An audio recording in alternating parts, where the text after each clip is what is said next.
بلا سے مراد مصیبت ہوتی ہے. مصیبت صحت کی خرابی میں بھی ہو سکتی ہے، ایمان کی خرابی میں بھی ہو سکتی ہے، مال کے نقصان میں بھی ہو سکتی ہے، عزت کے نقصان میں بھی ہو سکتی ہے، جھگڑے اور فساد بھی ہو سکتے ہیں، مقدمات بھی ہو سکتے ہیں، کچھ بھی آپ کو باطل چیزیں فیس کرنا پڑ سکتی ہیں. اللہ کے رسول صلی اللہ علیہ وسلم نے فرمایا کہ صدقہ رد بلا ہے.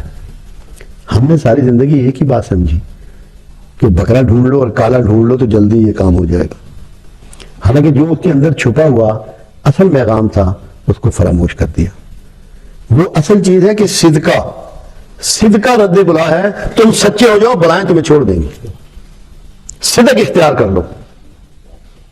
اس کا کوڈ میسج ہے وہ یہ ہے کہ اگر سچے ہو جاؤ اور جھوٹ کو اپنی زندگی سے نکال دو، سارے جادوگر جھوٹے ہیں، سب باطل ہیں. کوئی آپ کو ایک بال بھی بیکا نہیں کر سکتا اگر اپنی زندگی میں آپ سچائی کو اختیار کر لیں. اس جادو کی کوئی حیثیت نہیں. یہ تعویذ جیسے نکلے ہیں، تعویذ اس زمانے میں چلے آ رہے تھے. تعویذ ہے تعوذ، پناہ مانگنا اللہ کی شیطان سے. اور وہی تعوذ پڑھنے کا ہی ہمیں حکم ہے. آپ قرآن بھی کھولتے ہیں تو حکم ہے کہ پہلے اعوذ باللہ من الشیطان الرجیم کا ذکر کر لو، تاکہ تمہیں مس لیڈ کر کے قرآن کے مفہوم اور معنی تمہارے نزدیک بدل نہ دے، تم محفوظ ہو جاؤ اس کی شرارت سے. اب ہر گلی ہر کوچے بیٹھے ہوئے ہیں، بے شمار عیسائی بیٹھے ہوئے ہیں.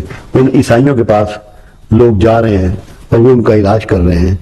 جو بندہ اپنے روحانی علاج کے لیے عیسائیوں کے پاس جا رہا ہے، کیا ایمان بچا ہے اس کے پاس؟ کتنا بچا ہے اس کے پاس؟ اور کیا لوگ اس طرح کیور ہو جاتے ہیں؟ ہرگز نہیں ہوتے. کیونکہ میرے پاس ایک بے شمار مخلوق اس کام کے لیے آتی ہے. میں انہیں یہ کہتا ہوں کہ تم اللہ سے معافی مانگو. کیوں؟ جب تم تعوذ پڑھ رہے ہو، تم اللہ سے کہہ رہے ہو کہ مجھے اپنی پناہ میں رکھ لے اور شیطان الرجیم سے بچا لے، اور باطل قوتیں تم پہ غالب آ رہی ہیں. اس کا مطلب یہ ہے کہ اللہ نے تمہاری ریکویسٹ کو ابھی تک مانا نہیں، تمہیں اپنی پناہ اس نے دی نہیں. اگر وہ تمہیں اپنی پناہ میں دے دے گا تو کیسے کوئی مجرم جو ہے وہ تم پہ غلبہ پا سکتا ہے؟ تو جب بار بار یہ پڑھنے کے باوجود آپ دیکھتے ہیں ایسے حالات پیدا ہوتے ہیں کہ آپ کو دقتیں محسوس ہوتی ہیں، پریشانیاں محسوس ہوتی ہیں، تو کثرت سے اللہ سے معافی طلب کریں. جب آپ کثرت سے اللہ سے معافی طلب کریں گے تو انشاءاللہ اللہ معافی قبول کرنے والا ہے، تواب الرحیم ہے. کوئی وجہ نہیں کہ آپ کو معاف نہ کرے. اور جب معاف کر دے گا تو پھر کوئی جادوگر آپ پہ غلبہ نہیں پا سکے گا. اور جب اللہ نے یہ کہا کہ کوئی خیر نہیں جو تمہیں پہنچے اور ہماری طرف سے نہ ہو، اور کوئی شر نہیں جو تمہیں پہنچے اور ہماری طرف سے نہ ہو، اس کا مطلب کیا تھا؟ شر کی قوتیں کا نام شیطان ہے. جب اللہ ہی تمہیں چھوڑ دے گا تو شیطان تو دبوچ ہی لے گا. شیطان تو دبوچ ہی لے گا. تو اپنے آپ کو سرنڈر کر دو اللہ کے حضور اور اس کی پناہ میں انٹر ہو جاؤ.